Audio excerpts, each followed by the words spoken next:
हरे हरे राम राम राम हरे हरे हरे कृष्ण कृष्ण कृष्ण हरे हरे हे राम राम राम हरे हरे हरे कृष्ण कृष्ण कृष्ण हरे हरे पुंडलीकवरदे हरि विठ्ठल श्री ज्ञानदेव तुकाराम पंढरीनाथ भगवान की जय। माऊली ज्ञानेश्वर भगवान की जय। जगद्गुरु संत तुकाराम महाराज की जय। श्री गणेशनाथ भगवान की जय। राजाधिराज सद्गुरुनाथ भाऊसाहेब महाराज की जय। राजाधिराज सद्गुरुनाथ सिद्ध रामेश्वर महाराज की जय। राजाधिराज सद्गुरुनाथ धोंडोपंत महाराज की जय। राजाधिराज सद्गुरुनाथ शिवलाल स्वामी महाराज की जय।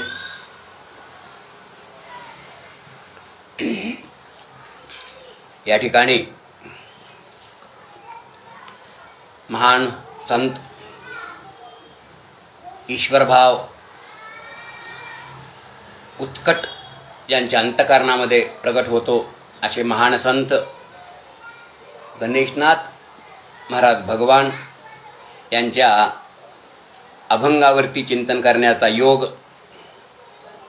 त्यातच पर्वकाळ आषाढी वारी आणि अशा पर्वकाळामध्ये चिंतन करण्याचा योग हरिभक्तपरायण संतनाथांचे एकनिष्ठ भक्त श्रीकांतजी ढवण महाराज यांच्या कृपेने सेवा प्राप्त।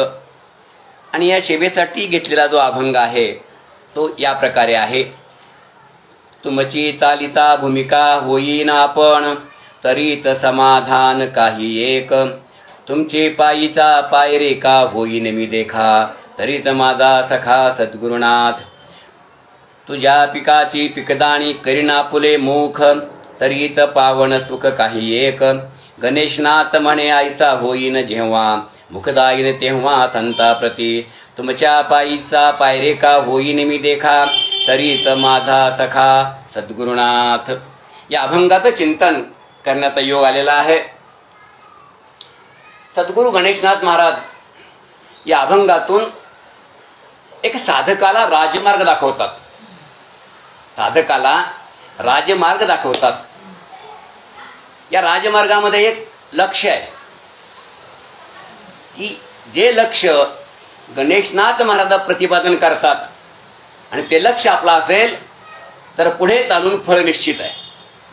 फळ निश्चित प्राप्त करणारा राजमार्ग म्हणजे साधक कसा असावा, साधक कोणत्या लक्षणाने युक्त असावा।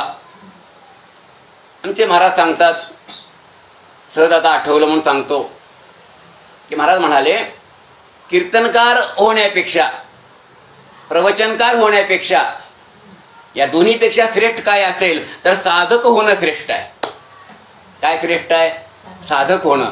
जेव्हा कीर्तनकार होतो तेव्हा साधकपणा बाजूला जातो, नाही का? साधनेतून जेव्हा साधक जन्म घेतो, त्याच्यातनं म्हटलं मी, साधनेतून साधकांचा जन्म होतो, तो साधकच मोक्षाला पोहोचतो। जन्म काय म्हटलं मी? साधनेतून साधकाचा जन्म व्हायला हवा। आणि साधनेतून साधकाचा जन्म होत असेल तर साधकाने साधना करावी लागेल आणि मग त्या साधनेतून जन्म होतो साधकांचा, म्हणजे मोक्षाप्रती। पुढे जाऊन बोलायचं झालं तर गणेशनाथ महाराज या अभंगातून एक राजमार्ग सांगतात। राजमार्ग कथन करत असताना आमचे ज्ञानोबराय म्हणतात, राजविद्या राजगुह्यम पवित्रमितमुत्तमम सर्व सुखम कर्तुम यत् सुखम कर्तम व्ययम। अर्जुना, काय देवा, हा राजमार्ग आहे। अनेक मार्गाचं चिंतन केले ज्ञानोबरायांनी, अनेक मार्ग बाजूला केले आणि राजमार्ग जो साधकाला आवश्यक आहे, सर्व बाधा त्यातून मुक्त करतो तो राजमार्ग।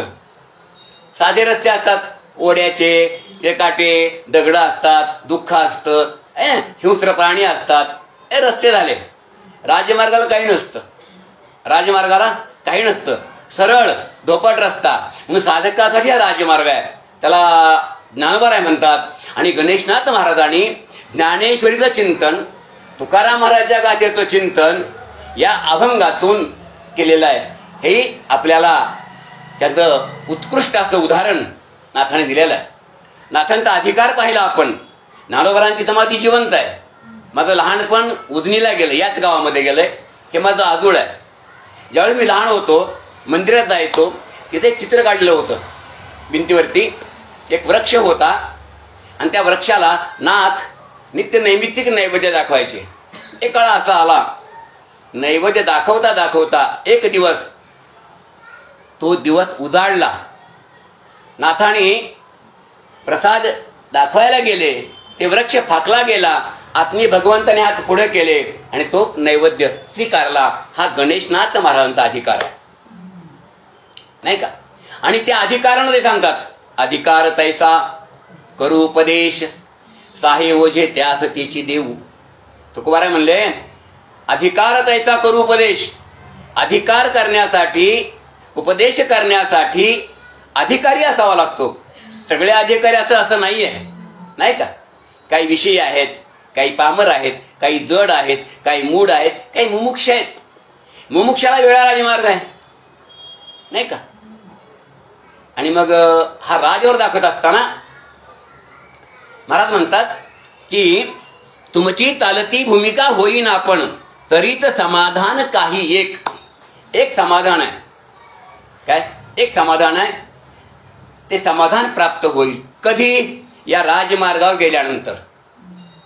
या राजमार्गावरही गेल्यानंतर ज्ञानोबाराय म्हणतात, हा राजमार्ग कसा आहे? जे जाणणे आगवे यांच्या गावी, जे जाणणे आगवे यांच्या गावी गुरुत्वाची आचार्य पदवी, सकळ गुह्याचा गोस्वामी पवित्र राहो.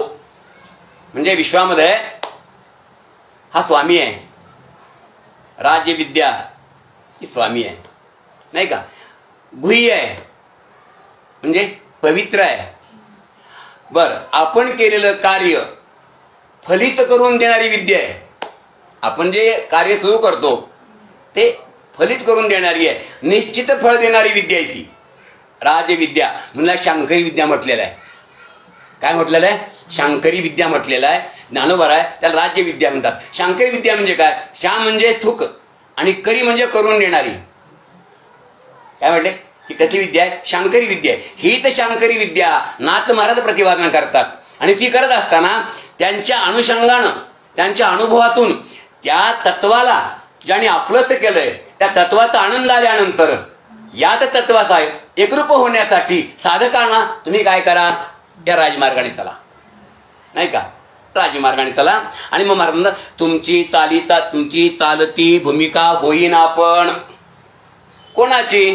तुमची. असे कोण आहेत ते? नामनिर्देश नाही की देवा तुमची चालती भूमिका होईन आपण, संत तुमची चालत्या भूमिका होईन आपण, असं काय म्हटलं का? असं नाही म्हटलेलं, नाही का? नामनिर्देश केलेला नाही.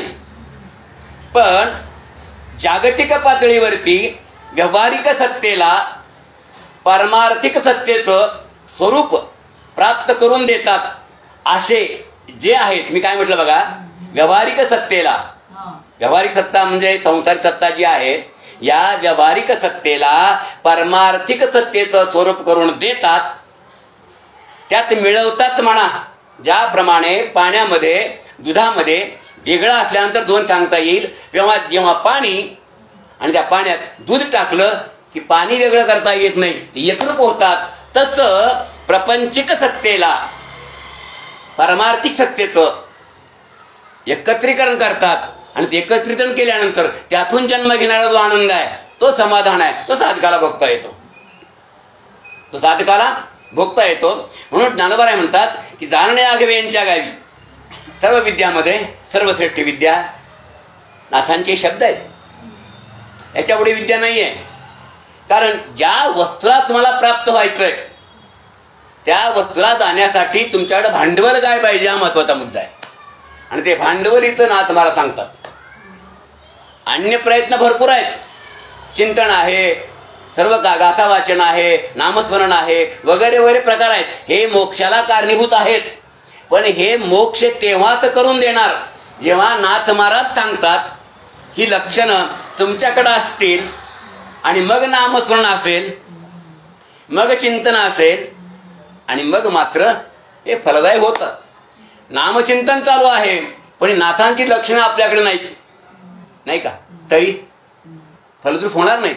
म्हणजे ते फलद्रूप होण्यासाठी तुकोबाराय म्हटले, देव पहावो, देव पहावो. देव पाहायचाय का? म्हणे हो पाहायचाय. देव पहा, देव पहा, पण कधी? उंचटाई उभे राहा. तुम्हाला जर देव पाहायचा असेल तर तुम्हाला एकदम उंच ठिकाणी जावे लागेल. म्हणजे असं म्हटलंय का की तुम्ही हिमालय पर्वतावर जा आणि तिथून देव पहा, असं नाही आहे. ते हिमालय पर्वतावर जरी गेला तरी रांगा दिसतील पर्वताच्या, नाही का, निसर्ग दिसेल, देव दिसणार नाही का? फक्त ते उंच ठिकाण आहे. मग तुकोबाराय म्हणतात देव पहावो, देव पहा, देव पहा. देव पाहता येईल. उंच ठाई म्हणजे देवाच्या लक्षणाने युक्त व्हा आणि मग देव पहा. काय एक नवरा बायको होते, आनंद, आणि तो नवरा बायकोला बोलत नसे. लग्न झाल्यावर मग कधी बोललंच नाही बायकोला, कधी बोललंच नाही. गुपचूप जे काय केली, जेवण वाढायचं, ताट नेऊन समोर ठेवायचं, स्नान केलं, धोतर नेऊन ठेवायचं, एवढंच. बाकी काही बोलणं नाही, शांतच. 1 दिवस, 2 दिवस, 3 दिवस, महिना, 6 महिने लोटले, लग्न झालंय, नाही का, तरी पण बोलणं नाही. आणि मग एके दिवशी काय झालं, श्रावण सोमवार, आणि त्या श्रावण सोमवारामध्ये सकाळ शेताकडे पती गेले, मागून भाकरी घेऊन येणे गेली. आमच्याकडे दुपारी 12 वाजता श्रावण सोमवार सोडतात. यांनी मोठ सोडली, गव्हाला पाणी चालू होतं, आणि हिनं डबा आणला, डबा ठेवला. माहिती आहे बोलत नाहीत आपल्याला, आपल्याला बोलत नाहीत, बरोबर आहे ना. आपल्यालाही संत का बोलत नाहीत, आपल्यालाही देव का बोलत नाहीत, मला हे सांगा तुम्हाला. तिने विचार केला, यांच्याशी माझं लग्न झालंय, हे मला बोलत का नाहीत. आज 5 वर्षाचा काळ झाला. तसं आम्हालाही सद्गुरूंचा कृपा वरदहस्त आहे, पण ज्या पद्धतीने सद्गुरूनं आपल्याला आपलं म्हणायला पाहिजे. ज्ञानोबाराय म्हणतात, तैसा तुम्ही मी अंगीकारीला. हा हा हा, काय म्हटले ज्ञान? तैसा, निवृत्तीनाथाला म्हणतात, तैसा तुम्ही मी अंगीकारीला, तुम्ही माझा अंगीकार केला.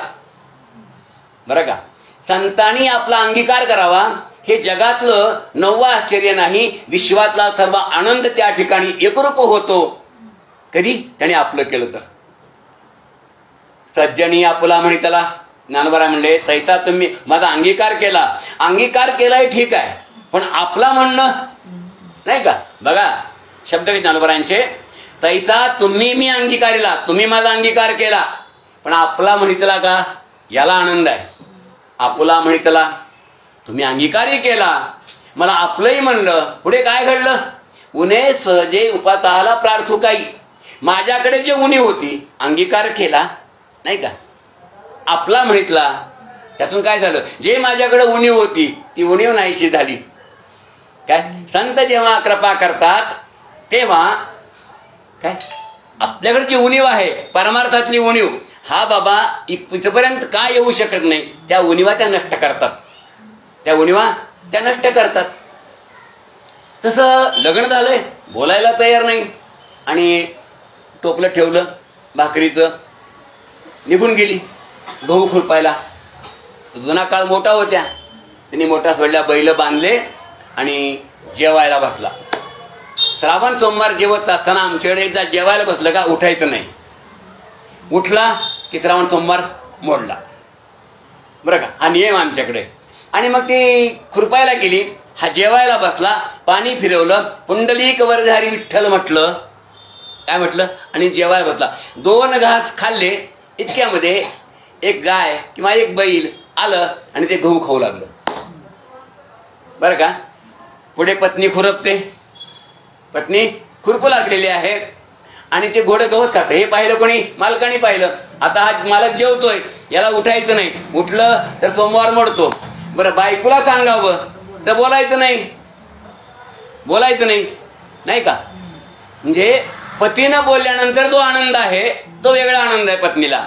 तर सद्गुरूंनी बोलल्यानंतर जो आनंद आपल्याला मिळणार तो आनंद वेगळा आहे. पण सद्गुरूंनी आपल्याला बोलायला पाहिजे, म्हणजे आपल्याला बोलायला पाहिजे, म्हणजे त्यांना आपल्याला बोलावं असं वाटावं, असं आपण व्हायला पाहिजे. जसं एखादा आंबा पिकतो, ते राघूला सांगावं लागत नाही, राघू न सांगता जातो. तद्वत क्रिया सद्गुरू करतात नाही का. आपणा सारिके करीती तात्काळ, नाही काळ वेळ तया लागी. ते आपणासारखे करतात, पण कधी महाराज म्हणले तुमची चालती भूमिका होईन मी. तुम्ही ज्याप्रमाणे या परमार्थामध्ये मोक्ष प्राप्त करण्यासाठी ज्या साधनाचा अंगीकार केला, त्या साधनासाठी मी तुमची सेवा करेन. मी तुमची काय करेन? सेवा करेन. आणि त्या सेवेतून जे काही मला मिळेल नंतर, तो नंतरचा भाग आहे. आणि मग ते गाय गवत गहू खाऊ लागली.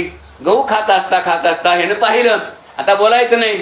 काय त्याने म्हटले नाव तर घ्यायचं नाही, पण आता गहू खाते ना, काही तर बोलावं लागेल ना. उठायचं नाही. ए घोडाहान किंवा गाय हान, बैल हान, ते घोडाहान. तिनं ऐकलं. ते काय म्हणले यांनी? काय देवाचं नाव तर नाहीये, गुरूंचं नाव नाहीये, भगवंताचं नाव नाहीये. घोडाहान. तिनं ऐकलं आणि ते घोडं हाणलं. तिला आनंद आला. ती म्हणते कधी नाही बोलले घोडहान म्हणले. काय म्हणू लागली? कधी नाही बोलले घोडहान म्हणले. तिला आनंद झाला. का? मालक बोलला. कोण बोललं? मालक बोलला. मालक बोलल्यानंतर मालकिनीला आनंद झाला. या न्यायाप्रमाणे सद्गुरूंनी आपल्याशी बोलावं. तुकोबारांचे गाभंग आहे. नको ब्रह्मज्ञान, नको ब्रह्मज्ञान, आत्मस्थिती भाव. नको नको नको ब्रह्मज्ञान नको, आत्मस्थिती नको. नको ब्रह्मज्ञान, आत्मस्थिती भाव. एकच करा. मी भक्त तू देव ऐशे करी. काय म्हटले महाराज? नको ब्रह्मज्ञान, आत्मस्थिती भाव, मी भक्त तू देव ऐशे करी. असं करा की तुम्ही देव आहात आणि मी भक्त आहे, एवढंच दोघात राहू द्या. काय? ब्रह्मज्ञान नको, आत्मस्थिती भाव नको, फक्त मी भक्त आहे हे तुम्हाला वाटलं. ज्या दिवशी मी भक्त आहे असं तुम्हाला वाटलं, त्या दिवशी मला सगळं काही प्राप्त मिळालं. मला कळलं का? आम्ही भक्त आहोत, पण आम्ही भक्त आहोत हे गुरुनाही वाटत नाही आणि देवालाही वाटत नाही. नाही का? काल तुम्ही अभंग घेतला, आवडे देवासी. असं म्हटलंय का की देवा आवडे भक्तासी? असं म्हटलंय का? नाही म्हटलं. आवडे देवासी, जो देवाला आवडतो. मी काय म्हटलं? देव भक्त तू एक कर.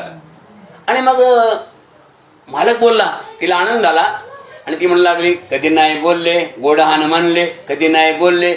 इतका आनंद झाला, इतका आनंद झाला की पूर्ण विश्व ती विसरून गेली. पूर्ण विश्व विसरून गेली. का? मालक बोलला. तसे आमचे मालक आमचे सद्गुरू आहेत. आमचा मालक देव आहे.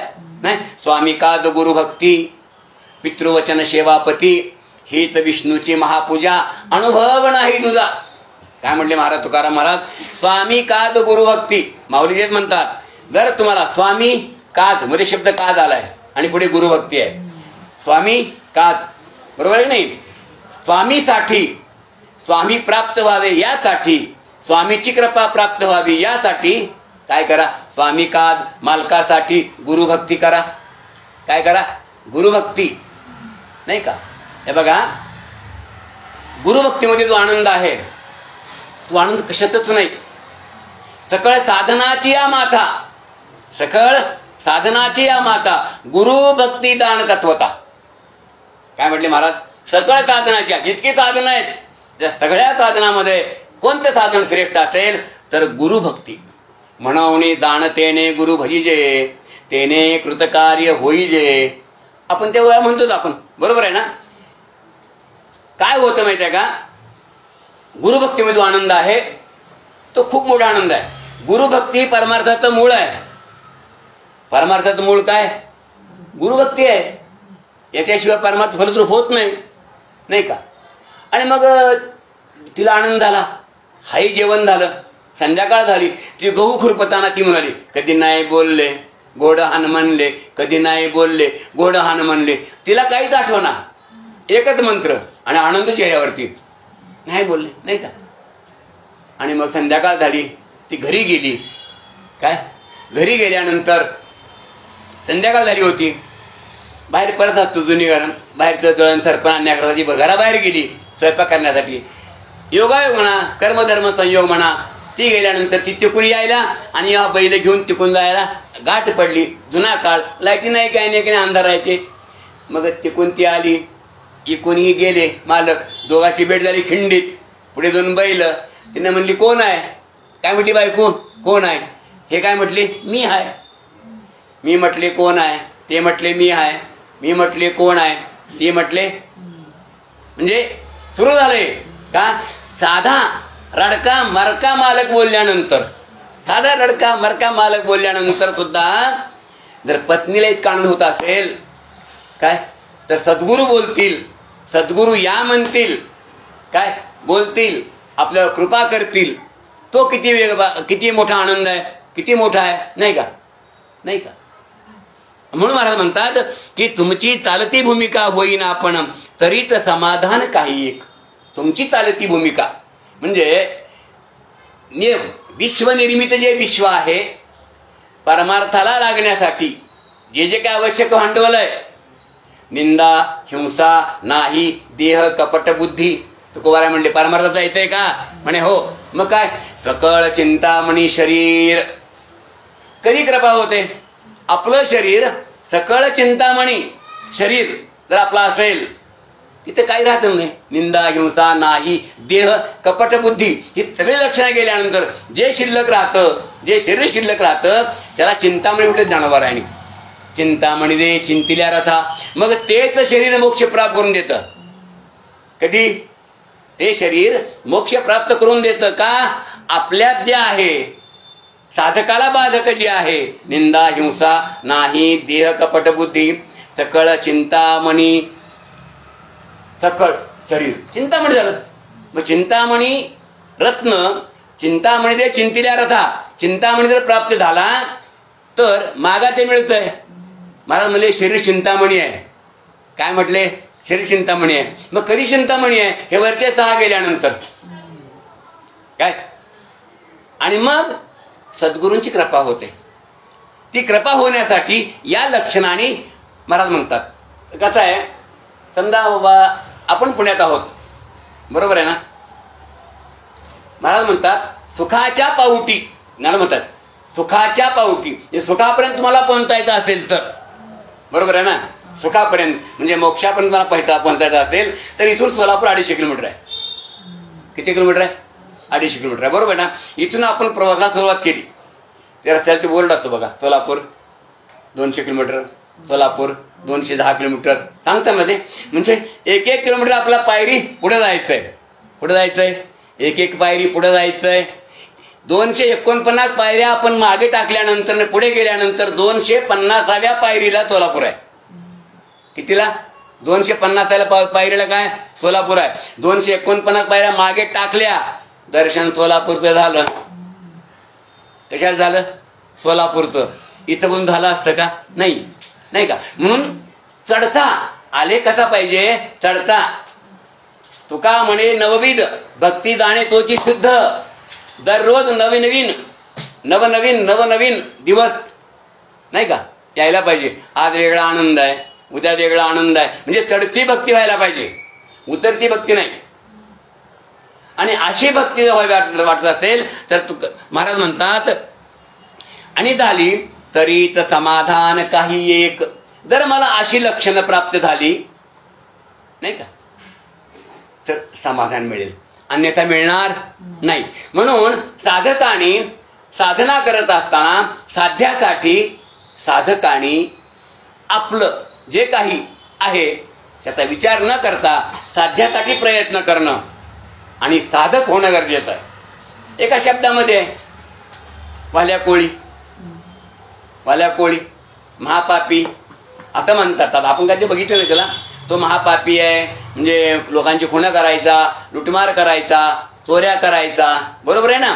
त्याची गुण होती, बरोबर आहे ना?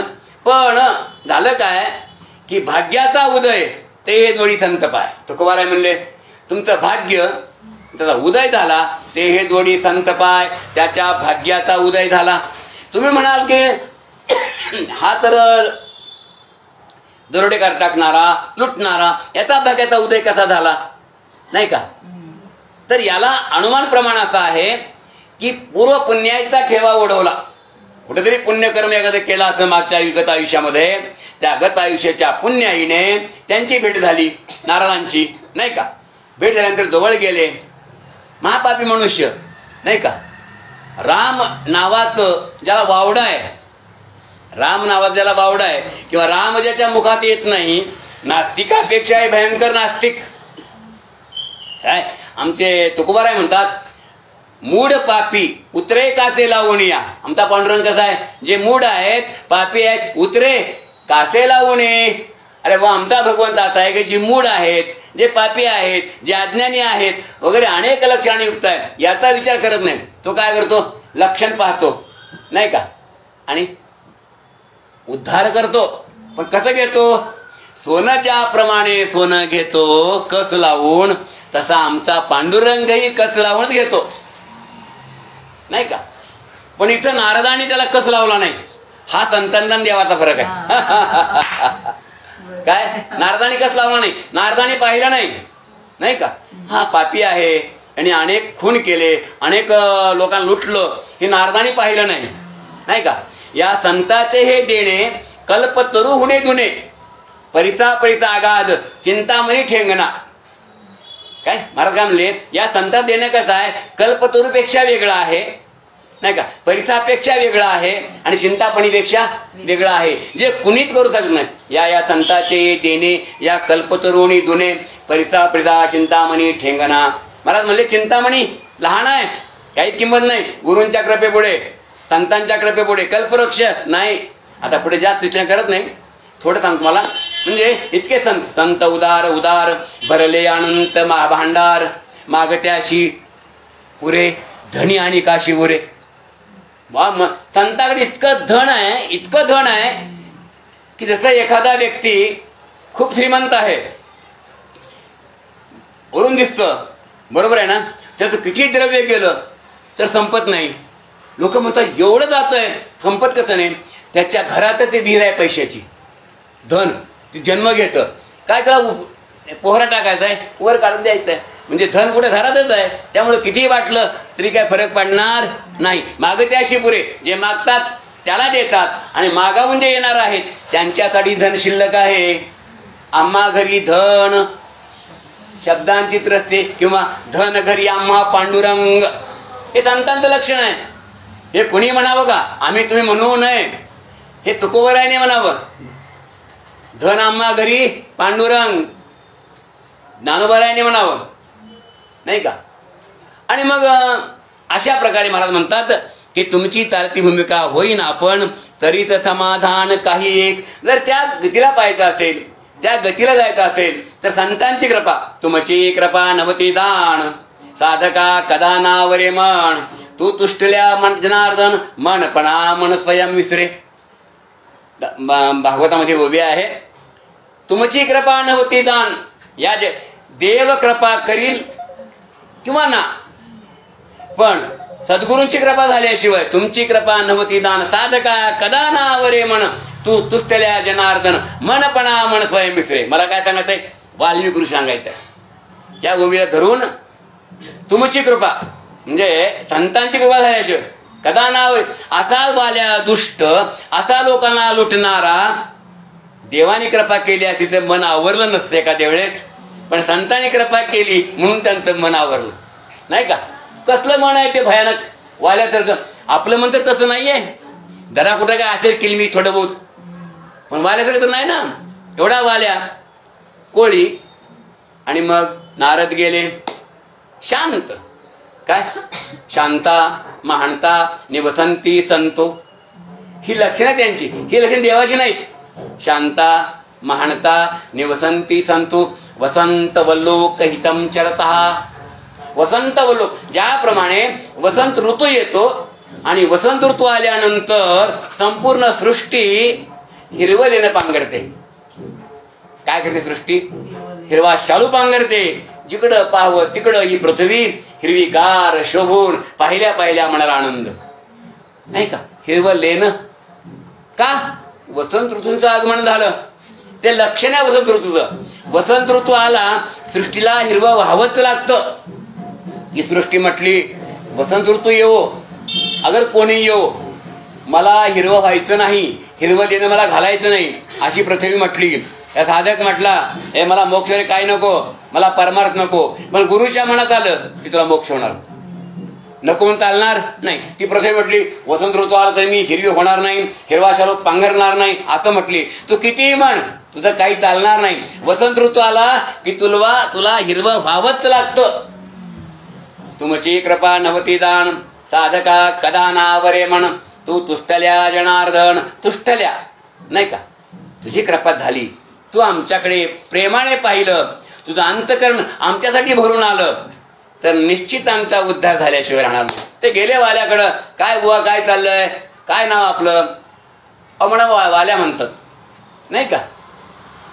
तर भाषा तशी आहे, वाल्या म्हणतात का, हो काय आपलं कार्य काय, आपलं कार्य काय नाही. जो दिसेल त्याला मारायचं, त्याची संपत्ती लुटायची, घरी पत्नी आणि मुलं आहेत त्याला नेऊन द्यायचं आणि उदरनिर्वाह भागवायचा. कोण आहेत, संत आहेत नाही. आता ते संतांचं लक्षण असं आहे, संतांची दृष्टी पडली की साधक दृष्टीच्या पलीकडे जातो.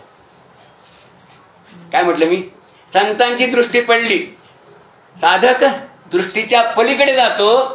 ज्ञानोबरायाला ज्ञानेश्वरीमध्ये असं वरदान आहे, दृष्टा दृष्ट विजयी होवा विजी, एत म्हणे श्री विश्वेश्वराव, हा होईल दान पसाऊ, येण्यावरे ज्ञानदेव सुखिया होईल. म्हणजे दृष्टादृष्ट, जे दृष्ट आहे, जे दृश्यात आहे आणि दृष्ट्याच्या पलीकडे आहे, दोन्ही ठिकाणी तुमचा विजय होईल. काय म्हटलं मी, जे दृश्य पदार्थ आहे, वाल्या कोळी आत्ता ज्या ठिकाणी आहे ते दृष्ट आहे नाही का, आणि दृष्ट्याच्या पलीकडे एक तत्व आहे, दोन्ही ठिकाणी विजय. आणि त्या दोन्ही ठिकाणी विजय प्राप्त करून देणारं माध्यम संत दोहीच्या मध्ये आहे. काय, इकडे वाले आहे म्हणजे संत आहेत, आणि पलीकडे जो दृष्टीच्या पलीकडे मिळणारं तत्व, एक तत्व नाम दृढधरी म्हणा हरिसी करुणा, ते तत्व पलीकडे आहे. संत आत आहेत आणि समोर वाले आहे. दृष्टी वाल्यावर पडलेली आहे, दृष्टी वाल्यावर पडलेली आहे. वाल्याला पाहिलं, मग काय करता, नाही एवढं करता, कोणासाठी करता, म्हणे माझी पत्नी आहे, ही माझी मुलं आहेत, यांच्यासाठी करतो, करणं भाग आहे, मी पती आहे, ठीक आहे करा, संसार करू नका असं माझं मत नाही. नारद म्हणतात का, दोडून या धन उत्तम व्यवहारे, काय म्हणते तुकोबार आहे, संसार करा बरं का बाळानो, आनंदाने करा. दोडून या धन उत्तम व्यवहारी, उदास विचारे वेच करी. अरे तू संसार करणं वाल्या बाबा, पण करताय दोडून या धन, सन्मार्गाने धन कमव आणि पत्नीला घेऊन दे. मग मी काय करतोय, ही लुटतोय, हे सन्मार्ग नाही. हे धन जोडतो ना, हे धन जोडण्यायोग्य मानव नाही, आणि जर जोडत असेल तर त्याला मनुष्य म्हणता येत नाही. मग काय करायचं, हे सोड, घरी जा, विचार म्हणा, मी जे धन आणतोय, मी धन कमवतोय, ते लोकांना मारतोय, लोकांना लुटतोय, हे पाप आहे असं मला आज कळलं. कधी कळलं, आज नाही का. संत भेटती मद तेने झालो मी चतुर्भुज, ज्ञानोबा म्हणतात. काय म्हणतात, संत भेटती मद तेने झालो चतुर्भुज, चार भुजात भगवंताला. आता काय पुढे विषय वाढत नाही. आणि मग ठीक आहे, गेला विचारला, म्हणे असं असं मला कळलंय. काय म्हणतो बायकोला, आणि मी जे धन आणतोय ते कमवतोय नाही का, ते तुम्हाला देतोय, तुम्ही आनंदात आहात, यात काय वाद नाही. पण उद्या होणार जो त्रास आहे, दुःख आहे, म्हणजे तुम्ही सहभागी व्हाल का. ते म्हणतात त्याचं आम्हाला काही घेणं देणं नाही. तुम्ही चोरी करता का, लुटता का, काय करता, माणसं मारता, आम्हाला काही घेणं देणं नाही. याचंच नाव जीव, हे जीवाचं लक्षण आहे नाही का. आणि जीवाच्या पलीकडे शिव आहे, आणि शिवाचं लक्षण काय, दोडून या धन उत्तम व्यवहारे उदास विचारे. तुका म्हणे आता उरलो उपकारा पुरता. काय तुकोबार म्हणले, आता उरलो उपकारा पुरता. हा, अपकार तर माहित नाही, फक्त मला उपकारच, संतांची भाषा आहे.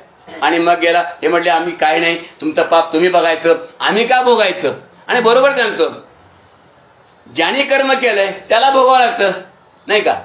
आता तुम्ही कर्म केलं, मला थोडं भोगायचंय काय, असं आहे का. रामभाऊने शिवी दिली आणि श्यामभाऊने मार खाल्ला, असं होतंय, नाही होत ना. ज्याने शिवी दिली त्यालाच मार खावा लागतो, मग हे कर्म तुम्हालाच भोगावं लागतं. बायको म्हटली तुम्ही केलंय, तुम्हीच भोगायचं, आमचा काय संबंध आहे, काय तुमचा अधिकार आहे आम्हाला सांभाळणं. अरे बाप रे म्हटला, ज्यांच्यासाठी अट्टहास केला, ज्यांना मी माझे म्हणत होतो, माझे स्वकीय, माझी मुलं, माझी पत्नी, ते आज काय म्हणतात, तुमचं तुम्ही भोगायचं. म्हणजे इथं जे आहे ते त्याला कळलं की इथं कोणीच कोणाचं नाही, इथं कोणीच कोणाचं नाही. आणि आपण जर या वाममार्गाने कमवून यांना पोचण्यामध्ये आपलं आयुष्य घालवलं नाही का, यापुढे या कामाला आणि या लोकांना राम राम. काय असं म्हटले आणि आले नारदाकडे. काय झालं बाबा, म्हणजे शरण शरण, मी तुम्हाला शरण आहे. जो हो यमद अनन्य शरण, त्याचे निवारी मी जन्म मरण. या लागी शरणागता शरण मीची एकू. ज्ञानोबा म्हणतात 9व्या अध्यायामध्ये म्हणतात, जो हो यमद अनन्य शरण. वाल्या नारदाला शरण आला, पण कसा आला, अनन्य शरण आला नाही का. अनन्य शरण आल्याशिवाय नारदाच्या मुखातून जे बाहेर पडणार आहे ते सदाचही प्राप्त होत नाही. अनन्य शरण सगळं सोडलं, सोडीला संसार, माया तयावरी फार, धावे चाले मागे मागे, सुख दुःख साहे अंगे. तुकोबारामध्ये संसार सोडला ना, त्याच्या मागे देव चालतो नाही का. असं चालत नाही.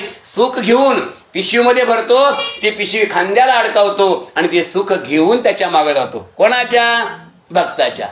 धावे चाले मागे मागे, सुख दुःख साहे अंगे.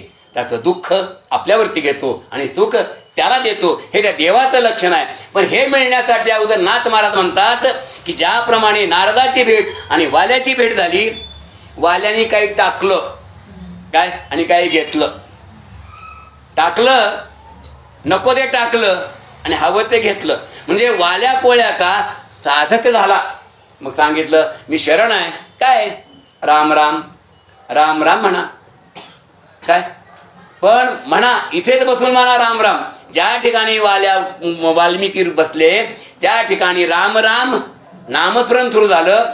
समोर जे काही एक थोडा झाडाचा तुकडा असा होता, बुडाचा बाण, त्याला पानं फुटले, त्याला पाली फुटली नाही का. आणि मग वाल्यांचे वाल्मिकी ऋषी झाले. काय झाले, वाल्मिकी ऋषी झाले. आणि वाल्मिकी झाल्यानंतर वाल्मिकी ऋषींनी रामायण केलं. रामायण कधी लिहिलं, राम जन्म होण्याच्या अगोदर. राम जन्म होण्याच्या अगोदर 60,000 वर्षापूर्वी रामायण लिहिलं. बोलीला वाल्मिक तैशेची करीन.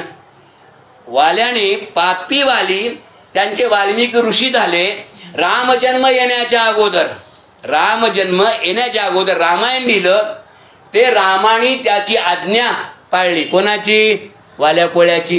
ते म्हटले बोलीला वाल्मिक तैशेची करीन, वर्तून दावी नामा म्हणे. देव म्हणतात मी कोणाच ऐकणार नाही, कोणाच्या वचनावर माझा विश्वास नाही, कोणी काही सांगो, पण मी काय बोलीला वाल्मिक. जसं काय वाल्मिक ऋषी बोलले, जसं काय लिहून ठेवलेलं आहे तसंच मी वर्तन करणार. वर्तून दावीन नामा म्हणे. म्हणजे काय झालं बघा, इथे महाराज म्हणतात तुमची भूमिका भगवंताच्या भूमिकेला जे पुरस्परक पाहिजे, पूरक पाहिजे, ते पूरक मिळण्यासाठी आपल्याला वाल्याचा दृष्टांत आपण इथे दिला. वाल्या संत वचनावरती विश्वास ठेवून पूरक झाला, भगवंताची एकरूप होण्यासाठी तत्पर झाला. सर्व लक्षणं टाकली आणि नारदाची लक्षणं घेतली. काय म्हणून महाराज म्हणतात तुमची चालती भूमिका होईन मी. आता नारद देवा तुम्ही आणि मी, तुम्ही सांगाल तेच मी करणार. मनोमार्गे गेला तो येथे मुकला, हरिपाठी स्थिरावला तोची धन्य. म्हणला गुरुजी दर्शन घेतलं, मी मनानं काही करणार नाही. भूक लागली, तुम्ही आज्ञा दिली तरच जेवणार. किंबहुना पुढे जाऊन तुम्ही जेवला तर मी जेवेन.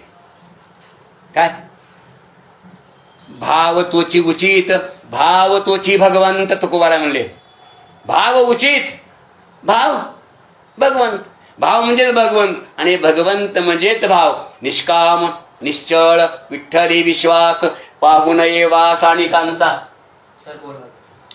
निष्काम निश्चळ विठ्ठली विश्वास, पाहू नये वास आणि कांचा. तुकोबाराय म्हणले इतकं एकरूप व्हावं लागतं. इतकं एकनिष्ठ व्हावं लागतं. काय इतकी सेवा एकनिष्ठेतून करावी लागते. रामदास स्वामीचा दृष्टांत तुम्ही ऐकलेला आहे. थोडं बहुत मागे पुढे होईल वयामानाने. असं म्हणतात की रामदास स्वामींनी शिष्याची परीक्षा यायचं ठरवलं. शिष्याची परीक्षा यायचं ठरवलं. आधार पण आलंय हे सांगितलं. आणि आपल्या इथे एक मोठा आंबा, आपला आंबा, तिकडे आंबा बांधला आणि तिथं फडकं बांधलं. काय फडकं बांधलं आणि त्याला असं मोठी आंबा दिसू लागला. सगळे शिष्याला म्हणे इथं गाठ झालेली आहे, आतमध्ये पू भरलेला आहे. काय हे जे आहे बघा, आता मला तर कोण नाही तुमच्याशिवाय, तुम्ही शिष्य आहात, मी गुरु आहे. काय याला काय बघता काढता का? सगळे म्हणे शी बाबा. काय म्हणायचे? कोणी तयार होईना, कोणी तयार होईना. तिथं काय झालेलं नव्हतं. परीक्षा घ्यायची होती नाही का? परीक्षा घेतल्याशिवाय तुमच्याकडे काय आहे ते कळत नाही. ठीक आहे, मी 12वीला आहे, मान्य आहे. मग कधी कळेल? परीक्षा झाल्यानंतर 12वीला होत आहे हे कळेल, सिद्ध होईल ना. तसं घ्यायची ठरली, परीक्षा ठरली. आणि परीक्षा घेता घेता 5-5 जे शिष्य होते ते निघून गेले. जवळकुण्याने कल्याण नावाचा एक शिष्य होता. काय कल्याण नावाचा एक शिष्य होता. त्याने ते पाहिलं, ती गाठ सोडली तर काय होता? आंबा होता. गाठ होती का? गाठ नव्हती. कारण का? इतकं तुमचे चालती भूमिका होईल. म्हणजे सद्गुरूंच्या वचनाशिवाय काहीच न करणे. किंबहुना पुढे जाऊन सांगायचं झालं तर आपल्या कृतीमुळे सद्गुरूंचं जे काही चरित्र आहे त्या चरित्रावर प्रभाव होईल आपला, असं वागणं बंद करणं. नाथ महाराज दृष्टांत आहे. गडावरती नाथ महाराजांना दत्तगुरु आले, जनार्दन स्वामी, दोघांची भेट झाली. जनार्दन स्वामीचं आणि दत्तांचं बोलणं चाललं की हा जो एकनाथ आहे ना, याच्यावरती आपण कृपा करू, याच्यावरती आपण काय करू? कृपा करू. एकनाथ महाराज मला ब्राह्मण, ब्राह्मण आणि ब्राह्मण कसं म्हणजे शुद्ध ब्राह्मण बरं का. आणि मग नाथ महाराज तिकडनं आले आणि दत्त भगवान आले. समोर एक कुत्र पडलं, कुत्री. काय हातामध्ये भाकर होती जनार्दन स्वामीच्या. नाथ असे बसलेत, नाथ पाहतायत, नाथ पाहतायत. आणि पाहत असताना ते दूध काढलं कुत्रीचं. हे नाथाने पाहिलं. नाथ ब्राह्मण, जनार्दन स्वामी त्यांचे गुरु आणि साक्षात दत्त भगवान परमात्मा स्वरूप आहेत. म्हणजे ते चालते ज्ञानाचे बिंब, तयाचे अवयव ते सुखाचे कोंब. एरवी माणूसपण भांब लौकिक जगाचा अवतार जनार्दन स्वामीचा आणि असाच अवतार दत्त भगवान परमात्म्याचा नाही का. आणि समोर नाथ आहेत आले. ते दूध काढलं, दूध बघितलं नाथानी आणि त्यात जनार्दन भाकर